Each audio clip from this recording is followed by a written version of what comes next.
bahwa Jokowi itu lulusan UGM itu siapa? Kalau mereka lulusan UGM, dia berhak akan ijazah. Siapa yang berhak mengeluarkan ijazah? Yang Mas Reza lulusan psikologi UGM, maka saya akan bertanya, yang pegang ijazah Mas Reza siapa? Ya Mas Reza. Universitas dan fakultas itu hanyalah catatan administrasi dan catatan akademis. Begitu. Orang lain diumbus setiap hari palsu. Karena memang Pak Jokowi kemudian bermain sandiwara di sini, hanya tidak menunjukkan ijazahnya, orang sudah ngecap palsu. Padahal sekali lagi, ketiga orang itu yang mereka lihat ijazahnya bukan ijazah asli. Mereka juga belum pernah melihat ijazahnya Jokowi, tapi berani mengatakan ijazahnya palsu. Ada yang berani bersaksi mengatakan bahwa kalau mereka seperti itu dicetak di pasar pramuka. Itu bohong. Bagaimana Pak Kun bisa mengatakan itu bohong? Pak siapa sekarang Betor itu siapa? Banyak penjelasan sudah menjelaskan. Gitu. Betor juga katanya. Masalah hukum itu bukan katanya, tapi bukti. Yang berhak menyatakan bahwa Jokowi itu lulusan UGM itu siapa? Assalamualaikum warahmatullahi wabarakatuh. Sobat RH sekalian, jumpa lagi kita di Keren Cadas. Ya, sobat RH sekalian, Profesor Kuncoro ya. Menarik apa yang dikatakannya, mengatakan bahwa Jokowi sebenarnya punya ijazah asli, tadi sedang bersandiwara. Dan ketika orang bilang palsu, semua orang percaya palsu.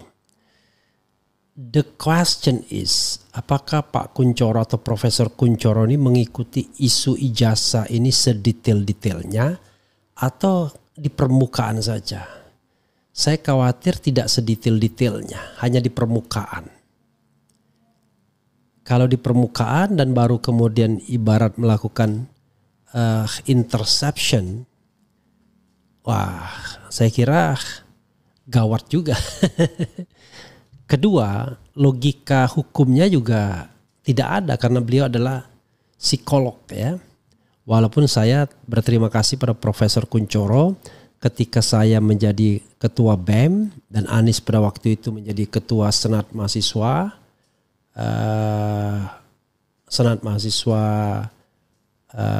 ekonomi, lalu kemudian terpilih menjadi Senat Mahasiswa Universitas gitu ya. Itu Pak Kuncoro termasuk Prof Kuncoro termasuk orang yang memberikan menjadi pemateri ya. Jadi pematerinya itu ada aktivis historik, kemudian ada Pak Kuncoro ini soal leadership dan lain sebagainya. Bagus dia orangnya. Direktif gitu ya. Tetapi dalam hal ini saya harus menggarisbawahi ya. Betor itu siapa? Katanya. Bohong itu. What? Bagaimana dia bisa mengatakan Betor bohong? Kalau mengatakan apa yang dikatakan Betor itu belum tentu benar, ya benar. Karena belum ada proses penyidikan terhadap apa yang diomongkan Betor tersebut. Apalagi pengadilannya. Tetapi apa yang disampaikan Betor soal ijazah pasar pramuka itu menunjuk orang-orangnya. Ada Widodo, Anggit Nugroho, kemudian macam-macam ya dia sebut orang-orang yang diduga terlibat. Dan itu sebenarnya apa yang disampaikan oleh Betor Suryadi itu ya harus dihargai. Karena dia tidak hanya ngomong dari sumber yang tidak jelas, tetapi dia menyebutkan orangnya. Ada Denny Iskandar, ada Anggit Nugroho, ada Widodo. Kemudian ditambahin lagi ada tim dari Solo itu ada Sigit Widiawan. Kemudian ada siapa lagi? Eko Sulistyo 5. Satu lagi siapa? Yulianto kalau tidak salah. Jadi ada 6 orang yang merupakan tim Solo tersebut. Jadi bukan berarti kemudian ini zong. Masalahnya adalah kan sekali lagi pihak penegak hukum tidak berminat untuk melakukan penyelidikan lebih lanjut. Itu soalnya. Tuh ya. Jadi nggak bisa Prof langsung bilang bohong itu. Gimana caranya? Anda sendiri juga nggak tahu apakah benar atau tidak. Jadi sebuah informasi itu tergantung perspektifnya. Kita mempercayainya boleh, tidak mempercayainya boleh. Tetapi persoalannya belum ada alat untuk mengujinya. Tetapi apa yang disampaikan Bitor itu jelas sumbernya siapa. Ada nama-nama di situ. Ya saya katakan tadi Widodo, Denny Iskandar, kemudian Anggit Nugroho, Yulianto, Sigit Widiawan, kemudian Eko Sulistyo. Tetapi nama Widodo yang dia sebutkan bersama Yulianto dan Denny Iskandar. Atau plus Anggit Nugroho juga. Jadi siapa bilang tidak ada sumber yang bisa melacak. Kecuali kalau dibilang saya dengar-dengar ini dari Pasar Pramuka, itu nggak jelas. Saya dengar-dengar. Atau menurut saya pernah ada orang yang mengatakan itu nggak jelas. Dia menyebut sumber-sumber ke orang-orangnya, ya kan? Itu satu ya. Lalu berikutnya adalah mengenai soal ijazah. Itu yang 3 orang itu pernah nggak melihat ijazah aslinya atau enggak? Begini Prof, tidak ada orang yang berdebat itu pernah melihat ijazah aslinya sokol dalam tanda kutip. Pertama, kita nggak tahu apakah itu benar-benar asli. Kedua, ya yang ditunjukkannya itu orang-orang yang tidak pernah berdebat. Atau orang-orang yang mengaku, saya melihat. Nah, pertanyaannya adalah 2 hal. Apakah Anda mempercayai ijazah yang diupload oleh Dian Sandi? Yang kedua, apakah Anda mempercayai ijazah yang ditampilkan Bareskrim Mabes Polri atau Dirtipidum ketika press conference 22 Mei? Kalau tidak percaya, berarti 2 orang itu bohong. Iya kan? Berarti kalau misalnya Anda mengatakan bahwa itu palsu, ada ijazah yang lain, berarti mereka bohong berduanya. Padahal Dirtipidum tidak mungkin dia menampilkan ijazah yang tidak berasal dari Jokowi yang pernah dipinjam itu. Kan tidak mungkin rasanya.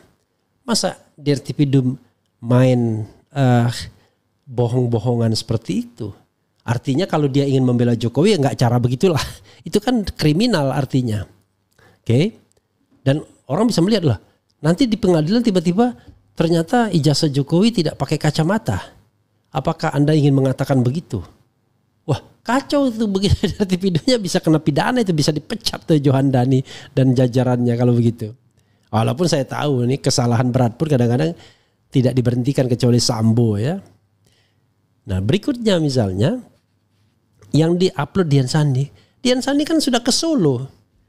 Dan dia meminta maaf karena mengupload ijazah tanpa izin. Tapi dia mengatakan itu asli. Pak Jokowi tidak membantah bahwa itu asli.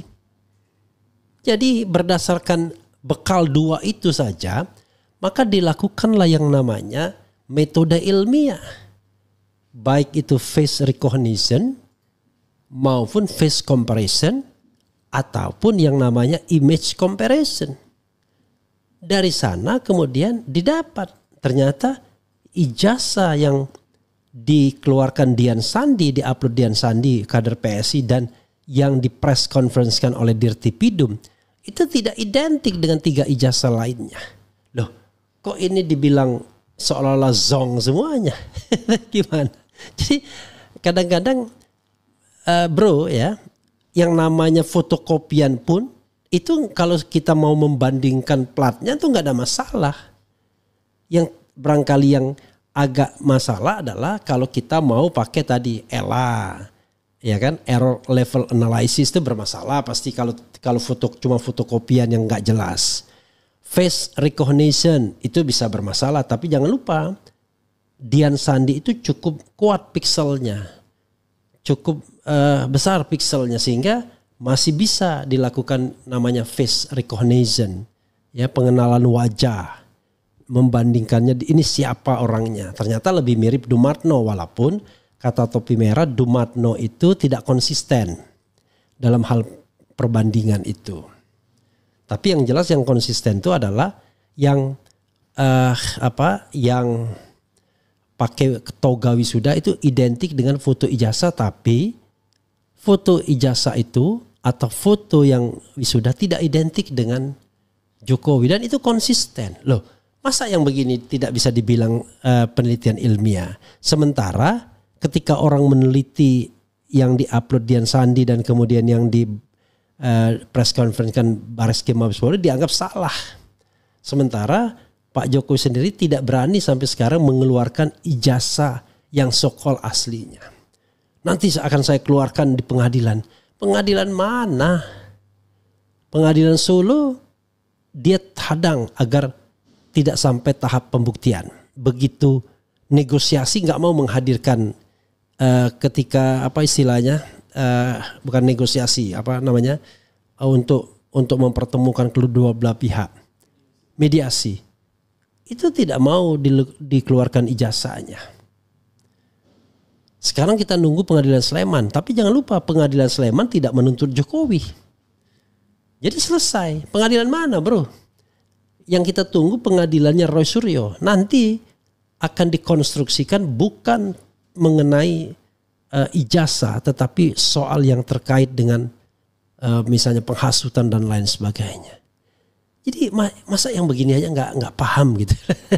Ada upaya untuk tidak menghadirkan ijazah analognya dan membantah semua penelitian terkait dengan ijazah ini. Walaupun saya katakan untuk image comparison kita tidak perlu membutuhkan ijazah analog yang so-called aslinya karena fotokopi pun sudah cukup membandingkan. Coba tunjukkan lagi yang comparison itu. Lalu foto kita bisa lihat dengan kasat mata ada perbedaan, bro. Jadi siapa bilang orang ini cuma bohong, menyebarkan kebohongan dan lain sebagainya. Mereka melakukan penelitian. Adapun penelitiannya terbatas ya pada dokumen yang disebarkan diupload Dian Sandi dan kemudian yang di press conference kan oleh Bareskrim Mabes Polri. Ya, itu karena Pak Jokowi nggak jantan. Pak Jokowi tidak mengeluarkan ijazahnya. Sehingga orang nggak bisa meneliti. Kalau jantan, kalau benar, keluarkan dong ijazahnya. Dari situ baru kita akan tahu asli atau tidak. Kan nggak berani. Gara-gara ketidakberanian Jokowi lah, maka kemudian terus-menerus orang berpraduga. Kalau Anda misalnya sebagai profesor ya, mengandalkan omongan UGM dan omongan Bareskrim misalnya, itulah masalahnya. Level of trust UGM sama Bareskrim dalam kasus ini rendah sekali. Paling tidak apa yang dilakukan oleh RH Channel ini pollingnya, orang tidak percaya dengan Bareskrim. Tingkat ketidakpercayaannya hampir 89 sampai 90%. Demikian juga UGM. Orang nggak percaya sama UGM. Kenapa? Kita bicara tentang relasi kekuasaan yang seperti yang saya katakan itu. Kalau cuman ijazah Reza Indragiri Amril, enteng tanya aja sama UI asli atau tidak. Tapi kalau Reza Indragiri Amril itu adalah seorang presiden, lain masalahnya, bro. Kok kayak sih tidak mengerti dengan namanya logika atau relasi kekuasaan seperti ini kan gampang sekali. Jadi kalau kita bicara tentang petunjuk, marilah kita jantan misalnya. Apakah kurang petunjuknya bahwa ada kebohongan di Pak Jokowi dengan Kasmujo misalnya sebagai satu contoh. Lalu ijazah yang tidak mau dia tampilkan, bahkan gambar penyerahan ijazah pun dibuat sedemikian rupa dalam sudut yang tidak bisa orang menelitinya. Kan itu bukan tidak disengaja, itu disengaja. Lalu yang ditampilkan itu cuma fotokopi ijazah sehingga nanti ada reserve masih. Wah, Anda kan cuma lihat fotokopinya. Aneh, berarti semua zong dong. Bahkan Polda Metro Jaya pun zong juga meningkatkan ke tahap penyidikan. Kecuali tadi dia hapuskan kemungkinan untuk pembuktian ijazah Jokowi, lalu dia penjarakan orang-orang yang mempertanyakan keaslian ijazah. Itu namanya negara otoriter, bro. Negara yang tidak berdasarkan atas hukum. Padahal the main problemnya adalah keaslian ijazah Jokowi. Anda suruh memberhentikan soal seperti ini tanpa kita pernah melihat ijazahnya ada atau enggak. Gimana coba the right to information sebagaimana diatur dalam pasal 28F Undang-Undang Dasar 45. Belum lagi kalau kita bicara mengenai aturan di bawahnya lagi. Undang-Undang Keterbukaan Informasi Publik pasal 18 ayat 2 yang mengecualikan ijazah yang sudah pernah digunakan dalam jabatan publik sebagai sebagai milik private. Jadi tidak bisa lagi, ini sudah public domain, bukan lagi private domain. Nah yang begitu-begitu itu kan orang kan nggak bodoh semua, Prof.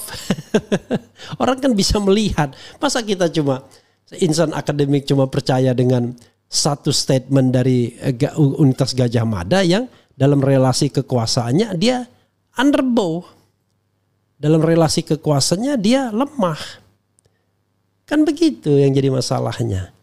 Sekarang pertanyaannya adalah bisa nggak ditantang bahwa apa yang dilakukan oleh Roy Suryo sebagai face comparison itu salah, ya kan? Atau face recognition atau image comparison itu salah? Kan nggak ada pembandingnya. Yang ada adalah Anda hanya mengatakan bahwa itu bohong, itu tidak sah, itu tidak prosedural dan lain sebagainya. Hanya eksplanasi negasi, tetapi tidak memberikan bantahan yang adequate. Bantahan yang adequate itu apa, Prof? Kalau Roy Suryo membandingkan bahwa ijazah Jokowi tidak identik dengan 3 ijazah lainnya, kasih sebuah bandingan yang adequate yang mengatakan bahwa identik. Siapa bilang Roy Suryo bohong? Ini identik, ini buktinya. Ya kan? Lalu dalam hal face recognition, bohong itu Roy Suryo dan teman-teman. Ini foto ijazah ini identik dengan Jokowi, sama dengan match dengan Jokowi, bukan not match. Itu benar namanya. Begitu juga ini ya, yang namanya foto wisuda, foto ijazah, itu match dengan foto Jokowi. Siapa bilang tidak match? Kan harusnya begitu. Kalau kita bicara tentang metode ilmiah bukan hanya membantah, tetapi kita tidak menunjukkan mana versi tandingannya. Jadi ya, sebuah tesis itu hanya bisa ditolak dengan antitesis yang setara, yang seimbang. Jadi kalau Roy Suryo mengatakan membuat sebuah image comparison, dibantah juga dengan image comparison. Jangan seperti ahli digital forensik mengatakan saya tidak bisa karena ini dokumen analog, maka saya harus dengan analog pula. Lah, apa gunanya teknologi kalau begitu? Apa gunanya digitalisasi? Kan digitalisasi itu untuk memudahkan sebuah proses penelitian. Ketika misalnya Rismond bicara tentang persentase overlapping berapa persen kata itu overlap dengan lambang UGM, itu kan ilmiah sekali dan tidak peduli apakah ijazahnya itu fotokopi atau tidak. Karena kalaupun Anda remuk-remuk fotokopian ijazahnya, tetap saja huruf itu tidak berubah letaknya kan dalam hal overlapping dengan lambang UGM. Nah, coba kita lihat lagi sekali lagi misalnya yang terjadi dengan yang namanya image comparison. Sekali lagi biar kemudian kita tidak hanya sekedar sentimen atau tidak. Masalahnya dalam perdebatan-perdebatan di televisi sering sekali hal-hal seperti ini tuh tidak sempat dijelaskan secara baik. Jadi orang yang tidak mengikuti isu ijazah ini kemudian cuma mengatakan nggak mungkin kan UGM sudah bilang. Coba lihat ya, bagaimana kita bisa menjelaskan gambar ini misalnya. Ya, 1120 itu adalah ijazah Pak Jokowi, ya kan? Coba lihat huruf A-nya. 1117 ijazah Sri Murtiningsi, 1115 ijazah Pronojiwo teman sohib Jokowi. Kan beda huruf A-nya. Coba lihat. Huruf A di 1120 itu keluar. Ya kan kakinya. Tetapi coba lihat. Huruf A di 1117 dan 1115. Kan tidak keluar. Lalu huruf N-nya coba lihat. N di Jokowi keluar itu. Ya kan. Kemudian N di dalam 1117 dan 1115 tidak keluar. Nah yang begini ini kan tidak perlu pakai warna. Fotokopi pun bisa. Karena ini image comparison. Jadi kalau misalnya dibandingkan dengan yang istilahnya dibandingkan yang fotokopi pun gak ada masalah. Dan fotokopi itu resmi dari Bareskrim Mabespori. Kecuali kalau kita melakukan hal lain. Barangkali kita harus punya dokumen analognya. Nah, coba kita lihat foto lagi. Foto, walaupun ini fotokopi, tapi kan kita bisa lihat tuh.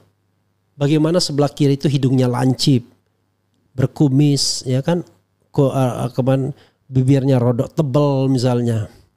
Sementara yang tengah itu ya barangkali dikabur-kaburkan lah, diedit-edit biar mirip. Tapi coba lihat yang kanan berbeda. Jadi yang kiri itu kan ceto welo-welo betul. Ya, berbeda orangnya, hidungnya lancip dan lain sebagainya. Jadi begitu.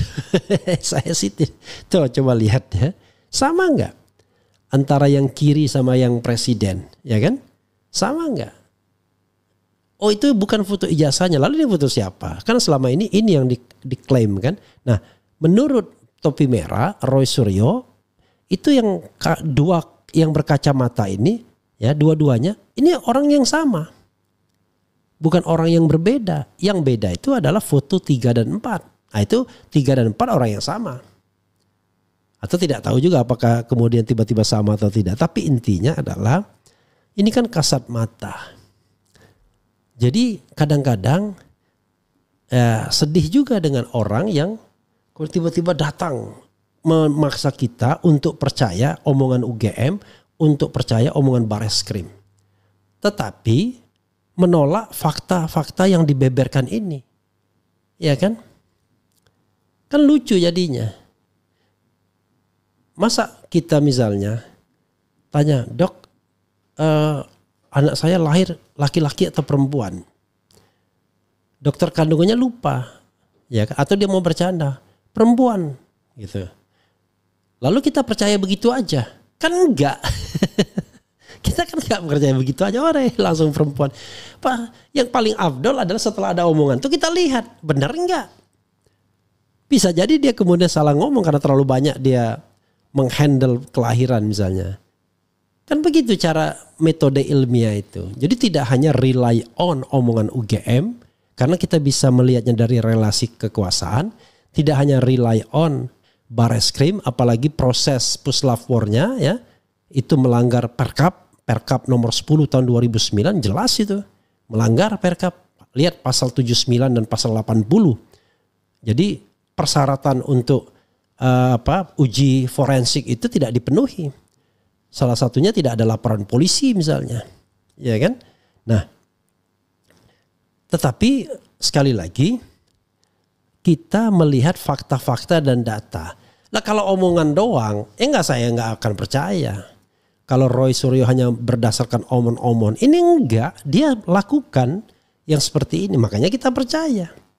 Makanya apa yang dia katakan Rizwan percaya. Apakah dia salah? Bisa jadi dia salah, tetapi ya paling tidak sampai sekarang ini belum ada yang bisa membantah apa yang ditemukan, apa yang disampaikan oleh Roy Suryo, bantahan yang sebanding, yaitu face recognition, face comparison, dan paling tidak image comparison. Itu nggak bisa dibantah dan itu kasat mata kita lihat. Masa kita nggak ngerti itu fotonya berbeda, hidungnya lancip ya kan, rodok ganteng dengan yang sebelah kanan yang hidungnya agak ceper, kan beda. Lalu huruf A tadi yang satu keluar satu enggak, huruf N yang ada yang bagian keluar, ada yang semuanya 100% masuk. Dan ini level overlappingnya, tumpang tindinya diukur oleh Rizwan, persentasenya berapa. Ya kan ini ilmiah sekali. Topi Merah juga melakukan begitu dia. Penilaian pixel dan lain sebagainya. Masa ini mau didinai begitu saja? Hanya karena ada orang UGM ngomong ini asli, selesai. Kamu gak boleh tanya lagi. Bareskrim mengatakan ini asli, Anda tidak mempermasalahkan, gak boleh mempermasalahkan lagi. Padahal yang dipermasalahkan itu adalah dokumen-dokumen UGM bilang asli, tapi dokumen-dokumen pendukungnya tidak menunjukkan demikian. Kan itu persoalannya. Apa dokumen pendukungnya? Buktinya registrasi dan registrasi yang dilingkari sarjana muda. Kartu hasil studinya buktinya kredit poinnya tidak cukup, ya kan? SKS-nya, kreditnya. Lalu ketika ditambah kreditnya malah jadi 210 SKS. Gimana coba? Jadi lalu soal KKN tidak konsisten. Jadi gimana kita mempercaya sebuah kesimpulan tapi tidak didukung oleh fakta-fakta yang mendukung kesimpulan tersebut? Kan itu masalahnya, bro. Lalu kita bicara keterbukaan. Ijazah disembunyikan. Ya kan? Kemudian koran KR edisi tanggal 20 Juli yang memuat pengumuman masuk itu dihilangkan. Nggak ada sekarang. Jadi inikah yang namanya sebuah hal yang harus kita percaya, begitu. Tapi sekali lagi, kalau memang benar tiba-tiba hari ini Jokowi press conference, nih ijazah saya, nyoh. Anda yang ribut soal ijazah saya, nih lakukan. Mau face comparison kayak face recognition kayak apapun, ya kan. Elo silakan. Itu asli. Nah itu baru jempol jantan, ya kan. Baru hebat namanya. Tapi kalau sepanjang tidak berani lalu orang dipaksa untuk percaya. Kan berat jadinya, bro. Kita ini bukan ingin mengkriminalkan orang. Kita ini ingin tahu dari gosip selama ini soal keaslian ijazah tersebut. Bukan ingin memojokkan orang. Bukan ingin merendahkan orang. Ini adalah yang namanya public accountability. Dalam sebuah negara demokrasi, publik berhak untuk mengetahui hal ini, apalagi dijamin konstitusi. Yang saya katakan bahwa kedaulatan berada di tangan rakyat dan dilaksanakan menurut undang-undang dasar, bukan undang-undang ITE dan undang-undang KUHP. Begitu sobat era sekalian. Oke, coba kita bacakan ya. Om Refli, coba adili juga Babe Aldo yang ikut dilaporkan juga nama juga sama termul itu. Pasukan gajah akan mati dilawan oleh burung ababil.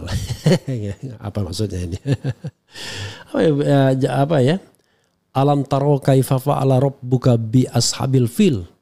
Alam yaj'al kaidahum fitadil wa arsala alaihim tayran ababil tarmihim bi jarati min sijil faja'alahum ka'asfim ma'kul. Undang Bung RH Prof Kuncoro ya nanti ya. Prof Kunciro dipercaya. Siapa percaya Prof Kuncoro? Kenapa UGM gak dipermasalahkan, Bung? Lucu juga, gini loh. Ini ijazah aslinya itu dipegang Jokowi, bukan dipegang UGM. Karena itu, ya bisa saja UGM dipermasalahkan. Sudah dipermasalahkan oleh ini kan, di Pengadilan Sleman kan. Jadi bukan nggak dipermasalahkan ya. Saya koreksi. Kemudian Kasmujo galak datang dibentak bolak-balik akhirnya skripsi saya selesai. Pret. Ada pretnya juga kan. Itu ijazah sangat sakti, Bung. Sekali keluar ada yang masuk. Lucu banget. Ya bolehlah, nggak apa-apa ya kan. Karena orang juga udah rela. Artinya sudah kepalang tanggung. Tapi masa orang kemudian dihukum ijazahnya nggak pernah ditunjukkan. Di mana keadilan negeri ini kan begitu. Kemudian kenapa Tom Lembong dihabisi? Tom Lembong dan Anies simbol toleransi dan ini yang tidak diinginkan PKI agar selalu bisa menggunakan isu agama terutama toleransi untuk dijadikan senjata. Kemudian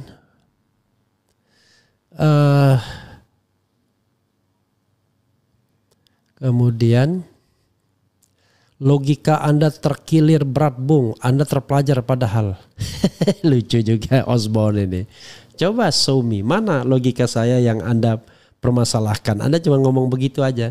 Tidak ada bedanya Anda dengan Profesor Kuncoro atau Termul lah.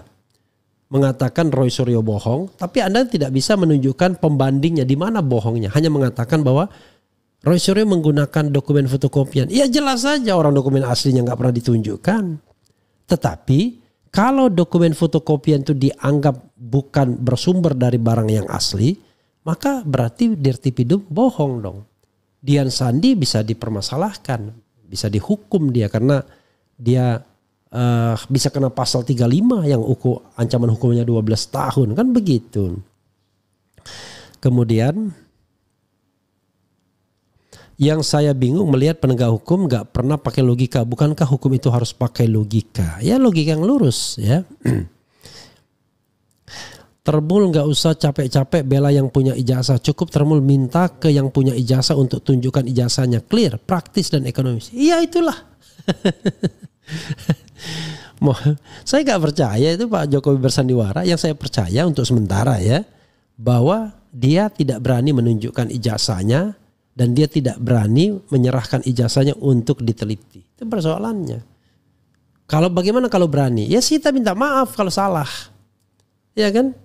Tetapi sebelum itu ada, bagaimana kita kemudian disalahkan? Kan itu persoalannya. Masa mau memenjarakan semua orang yang mengatakan kebenaran ini, ya kan? Sampai saat ini saya katakan 50-50. 50% yang mengatakan ijazah Jokowi asli, ya. 50% yang mengatakan ijazah Jokowi palsu. 50-50 aja, ya. Jadi nggak ada yang namanya Anda sudah unggul. Kenapa? Karena dua variabel. Dalam teori matematika, ya 50% peluangnya. Karena dua variabel itu belum tumbang semua.